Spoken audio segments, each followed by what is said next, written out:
Good morning student. हम पढ़ रहे थे हमारे क्लास 12th की एग्रीकल्चर बायो, जिसमें अपन ने 5 लेसन कंप्लीट कर लिए हैं। ठीक है, आज अपन छठा लेसन शुरू करने जा रहे हैं, जिसका नाम है खरीफ की फसलों के रोग। विभिन्न प्रकार के पादप रोगों के बारे में पिछले अध्याय में पढ़ा था। अब खरीफ की जो फसलें होती है, ठीक है, उसमें कौन कौन से रोग होते हैं उनके बारे में पढ़ेंगे अपन। तो शुरू करते हैं हमारे इस अध्याय को, जो छठा लेसन है हमारा इस अध्याय इस सिलेबस का। देखिए, खरीफ की फसलों के प्रमुख रोग, कारण एवं लक्षण एवं नियंत्रण। ठीक है, प्रमुख रोग कौन से हैं, उनके कारण क्या है, कैसे वो फैलते हैं, ठीक है, किस कारण से होते हैं, उनमें लक्षण क्या और नियंत्रण कैसे कर सकते हैं, वो अपन पढ़ेंगे। तो सबसे पहले अपन स्टार्ट करते हैं हमारा बाजरे का मर्दूल रोमिल आसिता हरित बाली रोग। ठीक है, या हरित बाली रोग, जिसे या मर्दूल रोमिल आसिता कहते हैं बाजरे का। स्थानीय भाषा में इसे देख के जोगिया रोग कहते हैं। इंपॉर्टेंट है इस 1 नंबर का सवाल कि भाई बाजरे के मर्दूल रोमिल आसिता हरित बाली रोग को स्थानीय भाषा में अपन क्या कहते हैं, जोगिया रोग कहते हैं। ठीक है, सर्वप्रथम भारत में इस रोग को ईजे बटलर ने 1907 में खोजा था। भारत में इसको सबसे पहले ईजे बटलर ने खोजा था। कब खोजा था? 1907 में। बाजरे की फसल को सर्वाधिक 10 से 66% नुकसान पहुंचाने वाला रोग भारत में बाजरा उगाए जाने वाले सभी स्थानों पर पाया जाता है। ये सभी स्थानों पर पाया जाता है भारत में, और बाजरे में सर्वाधिक नुकसान पहुंचाने वाला ये रोग है। ठीक है, सबसे ज़्यादा नुकसान पहुंचाने वाला ये रोग है हमारे। लक्षण क्या है? लक्षणों के आधार पर इस रोग को 2 भागों में बांटा गया है। लक्षण के आधार पर इस रोग को 2 भागों में बांटा गया है। एक तो देखिए मर्दूल रोमिल आसिता अवस्था और एक हरित बाली अवस्था। ठीक है, दोनों के बारे में अपन पढ़ेंगे अच्छे से। तो देखिए, मर्दूल रोमिल आसिता अवस्था में क्या होता है? इस अवस्था के लक्षण पत्तियों पर दिखाई देते हैं। इस अवस्था के लक्षण किस पर दिखाई देते हैं? पत्तियों पर दिखाई देते हैं। इसका रोगजनक पौधों पर सर्वांगी संक्रमण करता है। इसका जो रोगजनक होता है वो पौधों पर सर्वांगी संक्रमण करता है, सभी प्रकार से संक्रमण करता है। रोगग्रस्त पत्तियां पीली पड़ जाती हैं। इससे क्या होता है? मर्दूल रोमिल आसिता में रोगग्रस्त जो पत्तियां होती हैं वो पीली पड़ जाती हैं। ठीक है, पीली हो जाती हैं, ये लक्षण है। तथा बोने रह जाते हैं। पौधे क्या छोटे रह जाते हैं, बोने रह जाते हैं। रोगग्रस्त पत्तियों पर पीली सफ़ेद लंबी धारियां बन जाती है। जो रोगग्रस्त पत्तियां होती है उन पर पीली सफ़ेद लंबी धारियां बन जाती है। पीली सफ़ेद लंबी धारियां बन जाती हैं, तथा ऐसी पत्तियों की निचली सतह पर धारियों के नीचे सफ़ेद धूसर रंग की फफूंद की मर्दूल रोमिल वृद्धि दिखाई देती है। और जिन पर ये पीली सफ़ेद पत्तियां धारियां बनती हैं, उन पत्तियों की निचली सतह पर क्या होता है? निचली सतह पर होता यह है कि सफ़ेद धूसर रंग की फफूंद हमें दिखाई देने मिलती है, और वो मर्दूल रोमिल वृद्धि करती हैं। ठीक है, बाद में ये धारियां क्या हो जाती है? भूरी पड़ जाती है। बाद में ये धारियां भूरी पड़ जाती हैं। ग्रसित पत्तियां ऐंठी हुई और झुर्री लिए दिखाई देती है। जो ग्रसित पत्तियां होती है वो ऐंठन ले देती है और झुर्री लिए दिखाई देती है, उन पर झुर्रियां पड़ जाती है कहने को। हरित बाली अवस्था में क्या होता है? इस अवस्था के लक्षण पुष्प क्रम पर दिखाई देते हैं, फूलों पर दिखाई देते हैं। पुष्प क्रम जो होता है इनका, रोगी पौधे पर या तो बालियां बनती ही नहीं है, और यदि बनती हैं तो बाली के सभी या निचला हिस्सा कुछ हिस्सा पत्तियों जैसी संरचना में बदल जाता है। ठीक है, या तो बालियां बनती ही नहीं है रोगी पौधों में हरित बाली अवस्था में, और बनती हैं तो वो पत्तियों जैसी संरचना में हो जाती है, जो नीचे वाली पत्तियां।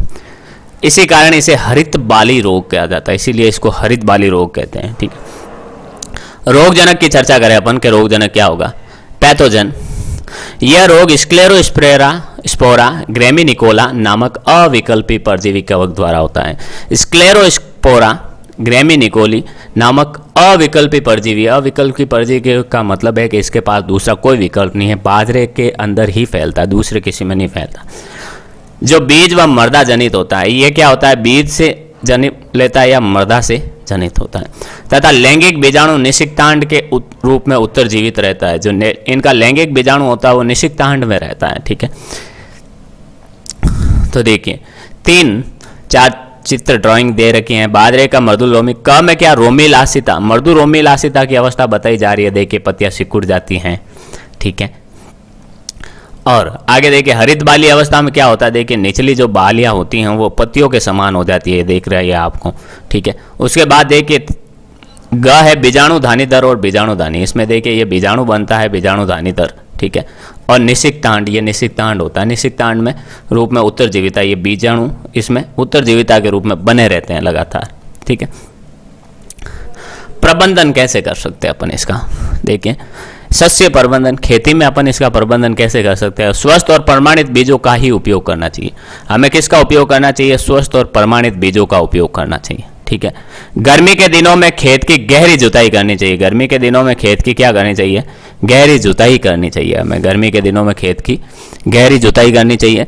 खेत में पड़े सभी पौधों के अवशेषों को जलाकर नष्ट करना या जमीन में गहरा गाड़ देना चाहिए। यह खेती के अंदर अपन कर सकते हैं। जो खेत में जो कटाई के बाद जो भी अवशेष बच जाते हैं उनको या तो जलाकर अपन नष्ट कर दे बिल्कुल, या फिर जमीन में गहरा गाड़ देना चाहिए, ठीक है।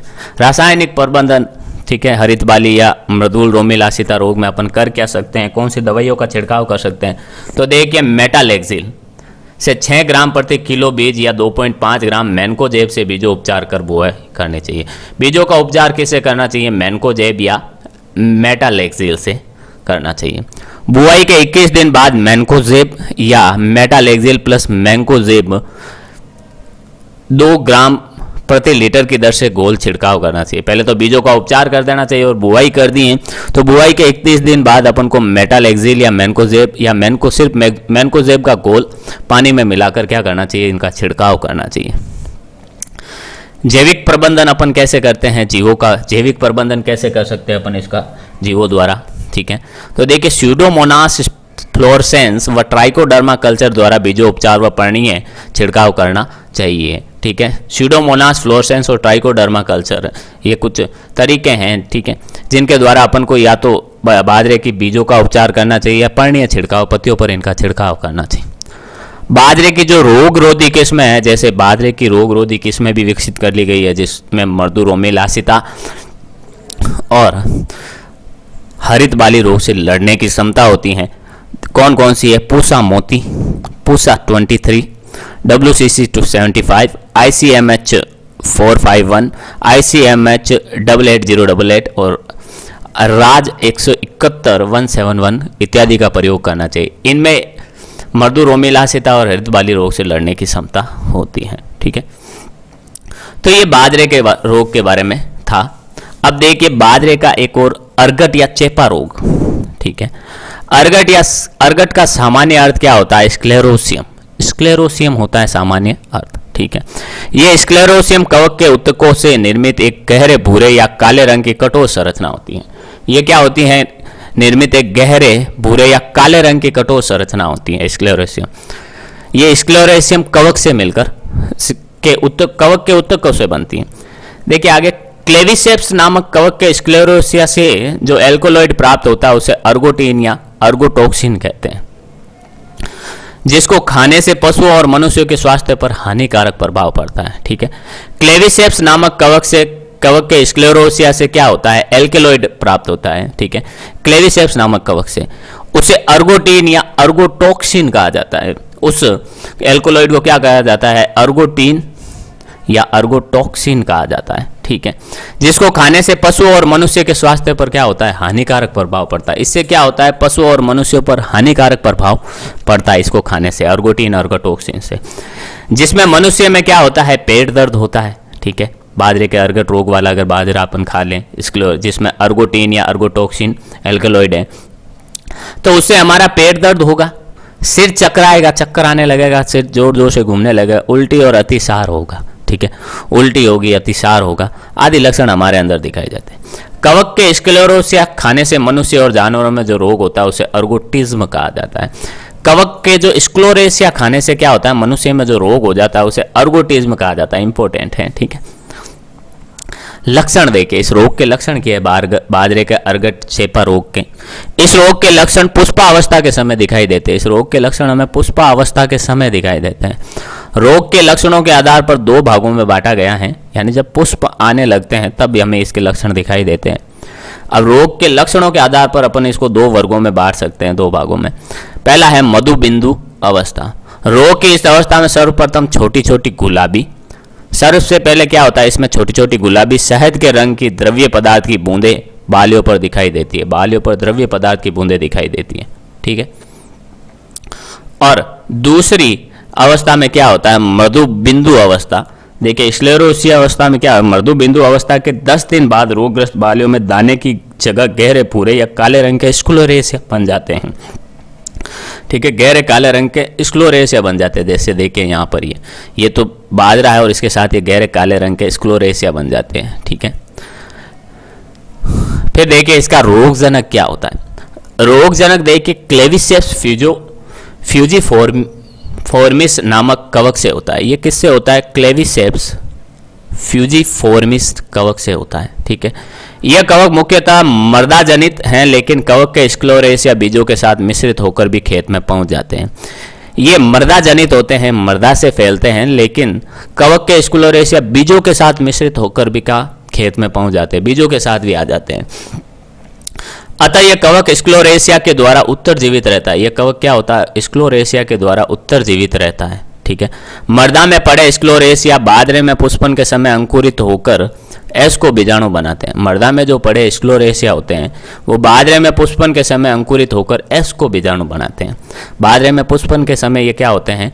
एस को बीजाणु बना लेते हैं। ठीक है, और ये एस को बीजाणु वायु प्रवाह द्वारा नवजात पुष्पों पर पहुंचकर संक्रमण बढ़ाते हैं। ये फिर वायु के साथ उड़कर क्या करते हैं? दूसरे पौधों पर पहुंचकर, दूसरे फूलों पर, पुष्पों पर पहुंचकर, ठीक है, उनमें रोग फैलाते हैं। प्रबंधन क्या होता है? देखिए, पहला है खेती में प्रबंधन। अपन इसका कैसे कर सकते हैं? तो देखिए, खेत की ग्रीष्मकाल गहरी जुताई करनी चाहिए हमें, क्योंकि मृदा से फैलता है तो हमें गहरी ग्रीष्मकाल गर्मियों के समय गहरी जुताई करनी चाहिए, जिससे क्या स्क्लेरोस्पोरा और ये इसको बीजाणु बाहर आ जाते हैं और क्या होता है? जलकर मर जाते हैं। स्वस्थ व स्क्लोरेशिया मुक्त बीज की बुआई हमें करनी चाहिए। स्वस्थ और स्क्लोरेशिया मुक्त बीज की बुआई करनी चाहिए।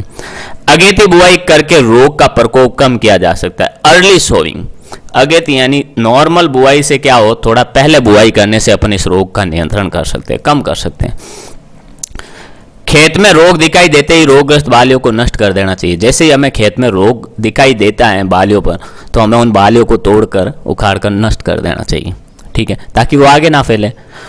बुआई से पूर्व बीजों को क्या करना चाहिए? 20% नमक के घोल में डुबोना चाहिए। 20% नमक के घोल में, यानी 20% नमक के घोल में डुबोना चाहिए तथा घोल पर तैरते हुए स्क्लोरेशिया को निकाल देना चाहिए। घोल में डुबाना और उस पर तैरते हुए स्क्लोरेशिया को निकाल देना चाहिए। नीचे बैठे बीजों को साफ पानी से धोकर छाया में सुखाकर बुआई के काम में लेना चाहिए। ठीक है, घोल में अपन बोते हैं तो जो खोखले होंगे, काले होंगे, वो तो ऊपर आ जाएंगे, उनको अपन साइड में कर दे। फिर उस जो नीचे बैठे हुए, पेंदे में बैठे हुए बीजों को क्या करना चाहिए? हमें पानी से, साफ पानी से धोकर सुखा देना, छाया में सुखाकर बुआई करनी चाहिए। फसल कटाई के बाद खेत में पड़े रोगग्रस्त पौध अवशेषों को इकट्ठा करके जला देना चाहिए। फिर फसल की कटाई होने के बाद पौधों, रोगग्रस्त जो पौधे होते हैं उनके अवशेषों को इकट्ठा करके अपन को जला देना चाहिए। उनके पौधों को इकट्ठा करके जला देना चाहिए, पौधों के अवशेषों को। ठीक है, रासायनिक प्रबंधन, दवाइयाँ कौन सी छिड़क सकते हैं? तो खड़ी फसल में रोग का नियंत्रण करने है तो कवकनाशी का छिड़काव करना चाहिए। जो कवकनाशी आती है उनका छिड़काव करना चाहिए। कब? जब फसल एकदम खड़ी हो, हमारी बालियाँ वगैरह सब आ चुकी हो। जैसे कॉपर ऑक्सीक्लोराइड, ठीक है, इसका छिड़काव। कीटनाशी में कौन सा? कॉपर ऑक्सीक्लोराइड का छिड़काव कर सकते हैं, चाइनेब का छिड़काव कर सकते हैं, कार्बेंडाजिम का छिड़काव कर सकते हैं, प्रोजिकोनाजोल का छिड़काव कर सकते हैं। प्रथम छिड़काव हमें फूल आने के तुरंत पहले तथा अन्य 2 छिड़काव 7 से 10 दिन के अंतराल में करना चाहिए। सबसे पहला छिड़काव हमें कब करना चाहिए? जब फूल आने ही वाले हो, उससे पहले कर देना चाहिए। फिर 7 से 10 दिन के अंतराल में दूसरा और तीसरा छिड़काव करना चाहिए।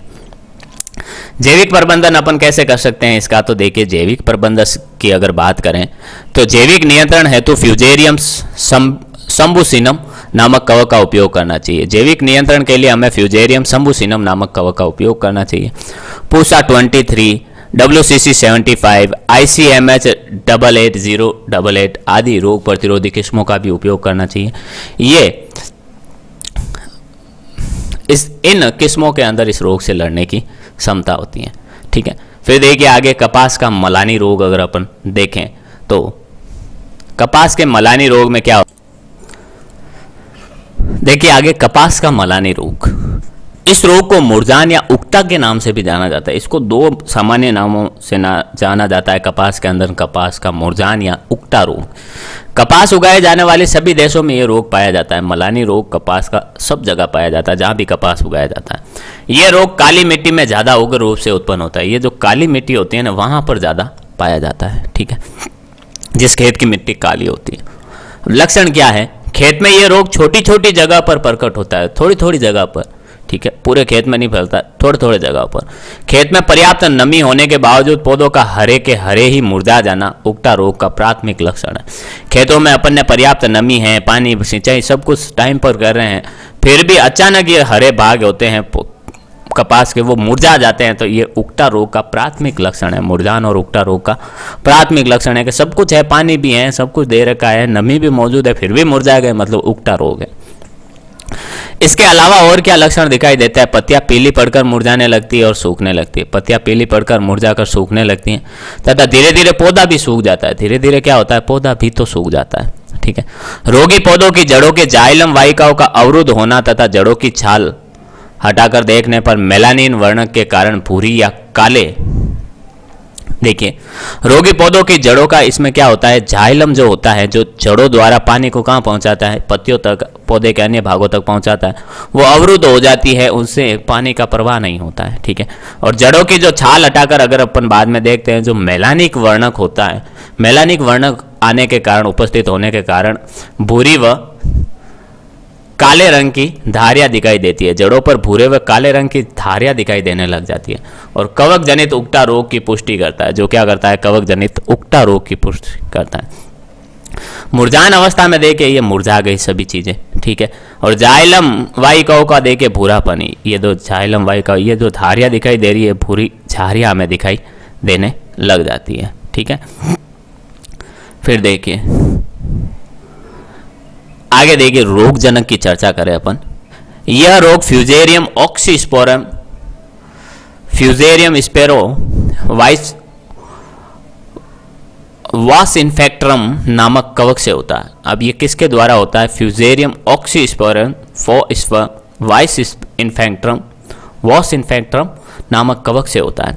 यह कवक मुख्य रूप से मृदा जनित है। यह कवक तो मुख्य रूप से तो मृदा जनित है, मृदा के द्वारा पौधों में आता है, लेकिन बीज जनित होने के भी इसके प्रमाण मिले हैं। बीजों के जनित होने के भी इसके प्रमाण मिले हैं।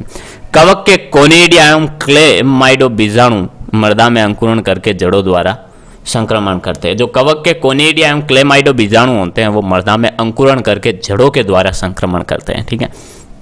देखिए जड़ों के द्वारा संक्रमण करते हैं। अब ये देखिए इसका रोगजनक का जो एक डायग्राम दे रखा है, ये आपके प्रैक्टिकल में भी है, ठीक है।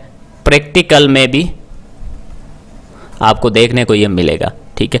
अब इसमें क्या होता है? ये एक बीजाणु है, ठीक है, जिसमें देखिए गुरु कोनिडिया, लघु कोनिडिया, ठीक है, क्लेमाइडो बीजाणु इसमें बनते हैं और ये कवक का जाल है, ठीक है।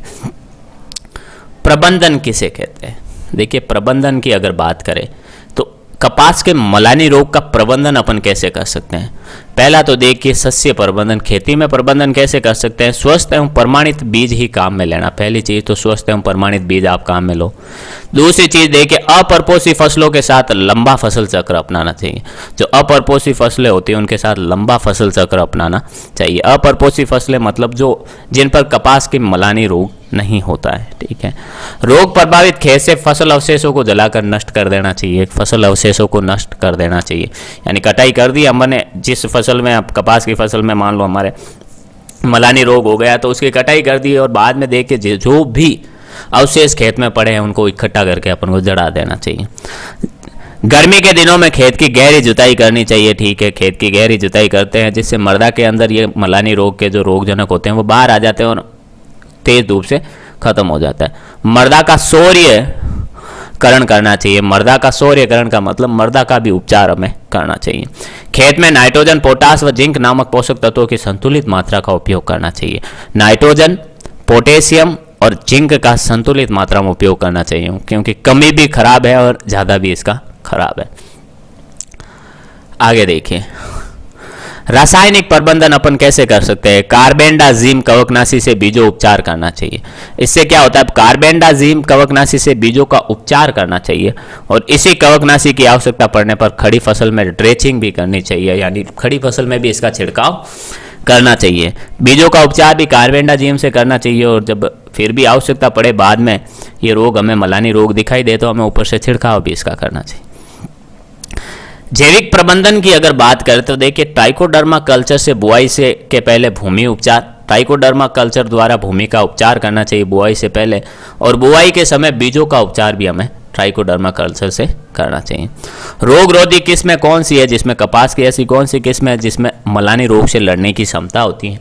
तो देखिए जयादर कपास की किस्म, जरीला, मोती, LD 694, विजय तथा वेरूम का उपयोग करना चाहिए। विजय तथा वेरूम का उपयोग करना चाहिए। मूंगफली का पर्णचित्ती या टिक्का रोग क्या होता है? ठीक है, ये मूंगफली का पर्णचित्ती और टिक्का रोग अब क्या होता है, उसमें क्या होता है, तो वो भी देख लेते हैं। ठीक है, मूंगफली का ये एक खतरनाक रोग है, बहुत ही खतरनाक रोग है मूंगफली का, जिसको मूंगफली उत्पादक सभी देशों में देखा गया है। ठीक है, सभी देशों में ये पाया जाता है जहाँ भी मूंगफली उगाई जाती है। इस रोग के कारण पत्तियों पर अधिक धब्बे बनने से प्रकाश संश्लेषण की क्रिया धीमी हो जाती है। पत्तियों के अंदर क्या हो जाता है, अधिक धब्बे बन जाते हैं, जिससे प्रकाश संश्लेषण की क्रिया धीमी हो जाती है। प्रकाश संश्लेषण बहुत धीमी गति से होते हैं। नतीजा क्या होता है इसका, कि पौधे कमजोर हो जाते हैं, फलियां कम हो जाती है और फलियां छोटी रह जाती है, जिससे उपज में 20% तक कमी आ जाती है, जिससे उपज ही कम हो जाती है। ठीक है, 100 किलो उपज होनी थी तो उसे 60-65 kg ही होती है। ठीक है, लक्षण क्या है इस रोग के, तो देखिए रोग प्रकट होने के समय के आधार पर लक्षणों को 2 भागों में बांटा गया है। एक तो अगेती पत्ती धब्बा रोग और एक पछेती पत्ती धब्बा रोग का। ठीक है, ये 2 प्रकार से रोग प्रकट कैसे होता है उसके आधार पर 2 भागों में, एक तो अगेती पत्ती धब्बा रोग, एक पछेती पत्ती धब्बा रोग। अब दोनों का तुलनात्मक अध्ययन नीचे दे रखा है। देखिए दोनों रोग की जो अवस्था होती है उसके आधार पर धब्बे उत्पन्न होने का जो समय होता है, ठीक है, धब्बे उत्पन्न होने का जो समय होता है उसके आधार पर देखिए अगेती पत्ती धब्बा रोग में धब्बा कब उत्पन्न होता है। इस रोग में धब्बे 3 से 4 सप्ताह के पौधों पर प्रकट होते हैं। इस रोग में धब्बे क्या होते हैं, 3 से 4 सप्ताह के पौधों पर प्रकट होते हैं, और धब्बे जल्दी प्रकट होने के कारण ही इसे अगेती पत्ती धब्बा रोग कहते हैं। धब्बे अगर जल्दी प्रकट हो जाते हैं तो इसे अगेती पत्ता धब्बा रोग कहते हैं। पछेती पत्ती धब्बा रोग में क्या होता है, इसमें धब्बा 6 से 8 सप्ताह के पौधों पर प्रकट होते हैं। इसमें जो धब्बे होते हैं वो 6 से 8 सप्ताह के बाद पौधों पर होते हैं, यानी बुआई के इसमें 3 से 4 सप्ताह बाद, इसमें 6 से 8 सप्ताह के बाद। इसी कारण इसे पछेती पत्ती धब्बा रोग कहते हैं, इसलिए बाद में उत्पन्न होते हैं लेट, इसलिए इसको पछेती धब्बा रोग कहते हैं। धब्बों का आकार क्या होता है, देखिए अगेती पत्ती धब्बा रोग में धब्बे अनियमित आकार के होते हैं, कोई आकार नहीं होता, गोल चकोर कैसे भी हो सकते हैं, त्रिभुज के आकार। पछेती पत्ती धब्बा रोग में धब्बे सामान्यतः गोलाकार होते हैं, गोल धब्बे होंगे ज्यादातर। ठीक है, फिर देखिए तीसरा गुण है धब्बों के हिसाब से धब्बों का रंग और पीला घेरा होता है कि नहीं होता है। अगेती फसलों में देखिए पत्तियों की उपली सतह पर लाल भूरे से काले रंग के धब्बे बनते हैं, लाल भूरे से काले रंग के धब्बे बनते हैं जो पीले घेरे से घिरे हुए होते हैं, ठीक है। और पत्ती की सतह पर गहरे पछेती पत्ती धब्बा रोग में क्या होता है, कैसे धब्बे का रंगन कैसा होता है, तो पत्ती की सतह पर गहरे भूरे से काले रंग के धब्बे बनते हैं इसमें भी, और जिनके चारों ओर पीला घेरा नहीं होता, ये अंतर है इसका। ठीक है, इसको इंपॉर्टेंट कर लेना आप, ये 2 नंबर का सवाल आपको पूछा जा सकता है, 3 नंबर का सवाल, कोई 2 अंतर, 5 अंतर, 3 अंतर। ठीक है, धब्बों की संख्या एवं आकार कैसा होता है दोनों के अंदर, तो देखिए अगेती पत्ती धब्बा रोग में धब्बे कम होते हैं तथा आकार में बड़े होते हैं। धब्बे क्या होते हैं, कम होते हैं, लेकिन आकार में क्या होते हैं, बड़े होते हैं, जिनका व्यास 1 से 10 मिलीमीटर होता है। इनका व्यास क्या होता है, 1 से 10 मिलीमीटर का होता है। फिर देखिए धब्बे अधिक होते हैं और छोटे होते हैं, इसमें धब्बे कम होते हैं अगेती में, और पछेती में क्या होता है, धब्बे अधिक होते हैं और छोटे होते हैं। ठीक है, जिनका व्यास देखिए 1 से 6 मिलीमीटर का होता है। हानिकारक प्रभाव क्या है, देखिए यह कम हानिकारक होता है। अगेती पत्ती धब्बा रोग कम हानिकारक होता है, जबकि पछेती वाला बहुत ज़्यादा हानिकारक होता है, क्योंकि धब्बे ज़्यादा और तीव्र गति से बनते हैं। इसमें पछेती में क्या होता है, धब्बे ज़्यादा बनते हैं और बहुत ही तेज गति से बनते हैं। ठीक है, अब रोगजनक कवक कौन सा है, इसका तो देखिए सार्कोस्पोरा अरेकिडिकोला। ठीक है, इसका रोगजनक है अगेती पत्ती धब्बा रोग का। और पछेती पत्ता धब्बा रोग का देखिए सार्कोस्पोरिडियम पर्सोनेटम इसका धब्बे रोग है। ठीक है, तो देखिए अगेती पत्ता ये कम धब्बे, इसमें पछेती में ज़्यादा धब्बे होते हैं। ठीक है, अनियमित आकार के देखिए कोई गोल है, कोई कैसा है, कोई कैसा है, इसमें सभी लगभग गोल दिखाई देते हैं। ठीक है, अब मूंगफली के पर्णचित्ती टिक्का रोग का देखिए ये विषाणु रोग कैसा होता है। देखिए इसमें लघु कोनिडिया गुरु कोनिडिया होता है, फिर कोनिडिया थर होता है जिस पर ये दोनों कोनिडिया लघु कोनिडिया और गुरु कोनिडिया धारित होते हैं। ठीक है, आगे देखिए आप। आगे चर्चा करते हैं रोग जनक की, यानी मूंगफली के पर्णचित्ती रोग की। यह रोग देखिए सार्कोस्पोरा एरिकिडिकोला, सार्कोस्पोरा एरिकिडिकोला, सार्कोस्पोरा एरिकिडिकोला व सार्कोस्पोरेडियम पर्सोनेटम नामक बीज व मृदा जनित कवक से होता है। ठीक है, सार्कोस्पोरा एरिकिडिकोला व सार्कोस्पोरेडियम पर्सोनेटम नामक बीज व मृदा जनित कवक होता है। ठीक है, मृदा जनित कवक से होता है। कवक के कोनिडिया भूमि से पत्तियों पर पहुंचकर संक्रमण करते हैं। जो कवक के कोनिडिया होते हैं वो भूमि से पत्तियों तक पहुंचते हैं। ठीक है, और फिर संक्रमण फैलाते हैं। प्रबंधन अपन कैसे कर सकते हैं इसका, तो देखिए प्रबंधन, इसका खेती में प्रबंधन कैसे कर सकते हैं अपन, तो हमेशा स्वस्थ एवं प्रमाणित बीज ही हमें काम में लेना चाहिए।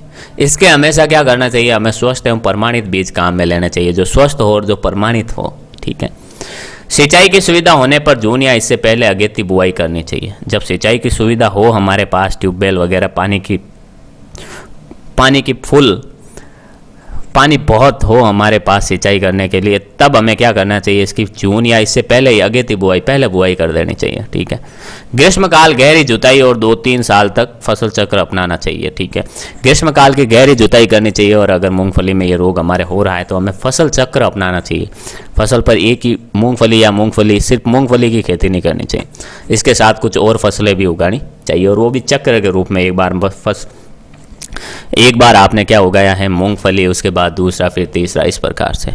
ठीक है, रासायनिक प्रबंधन अपन कैसे कर सकते हैं इसका, तो थायराइम या कैप्टान से बीजों उपचार कर बुआई करनी चाहिए। हमें थायराइम जो दवाई होती है या कैप्टान होता है उसका 2.5 ग्राम किलो बीज से बुआई, बीजों का उपचार हमें करना चाहिए, बीजों का उपचार इससे करना चाहिए, थायराइम या कैप्टान से।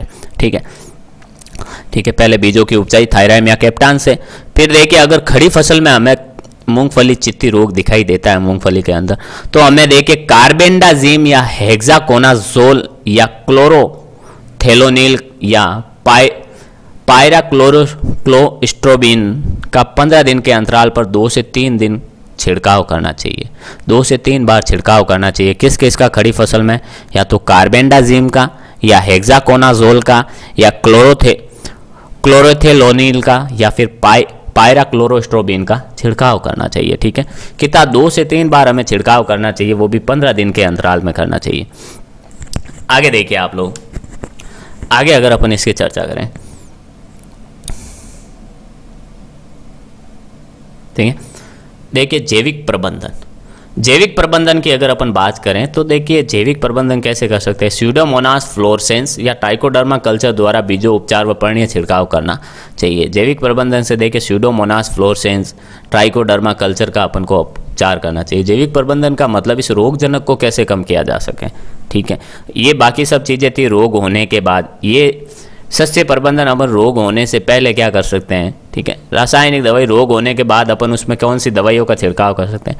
जैविक प्रबंधन यानी रोग फैलाने वाली जो रोगजनक है उनका नियंत्रण अपन कैसे कर सकते हैं। तो देखिए स्यूडोमोनास फ्लोरेसेंस एवं ट्राइकोडर्मा कल्चर द्वारा बीजों उपचार और पर्णीय छिड़काव अपन कर सकते हैं। बीजों का उपचार भी कर सकते हैं इसके द्वारा, और जो ट्राइकोडर्मा कल्चर द्वारा क्या कर सकते हैं अपन, इसका पत्तियों के ऊपर छिड़काव कर सकते हैं जब रोग हो जाता है। ठीक है, दूसरा देखिए रोग रोधी किस्में जैसे ICGS-10 VRI3 का प्रयोग करना चाहिए। रोग रोधी जो किस्में होती हैं जिसमें देखिए ICGS-10 या VRI3 का प्रयोग करना चाहिए। यानी ये मूंगफली की वे किस्में हैं जिसमें मूंगफली के चित्ती रोग से लड़ने की क्षमता होती है। ठीक है, वो इससे लड़ सकते हैं। ठीक है, आगे देखिए, आगे है मूंगफली का विषाणु गुच्छा रोग, जो अपन आने वाली क्लास में पढ़ेंगे। ठीक है, 4 अपन ने रोग पढ़े आज, जिसमें देखिए पहला रोग था हमारे बाजरे का मर्दूरोमी लासिता हरित वाली रोग, दूसरा था बाजरे का अर्गट या चेपा रोग। ठीक है, फिर कपास का मलानी रोग, और चौथा है हमारा मूंगफली का पर्णचित्ती टिक्का रोग कहते हैं। ठीक है, मूंगफली का विषाणु या गुच्छा रोग जो अपन आने वाली क्लास में पढ़ेंगे आराम से, ठीक है। 4 रोग पढ़े, उनके बारे में, रोग कारकों के बारे में अपन ने पढ़ा, लक्षण पढ़ा, फिर उनका प्रबंधन अपन कैसे कर सकते हैं खेती के अंदर, कौन सी दवाइयों का छिड़काव कर सकते हैं, ये भी अपन ने पढ़ा, ठीक है। इसके बाद आने वाले जो 4-5 रोग हैं वो आने वाली क्लास में पढ़ेंगे और कंप्लीट करेंगे इस अध्याय को हम आने वाली क्लास में, ठीक है। उम्मीद करता हूँ जो भी अपन ने आज पढ़ा वो आपको समझ में आया होगा। मिलते हैं अपन अगली क्लास में, तब तक के लिए all the best, thank you.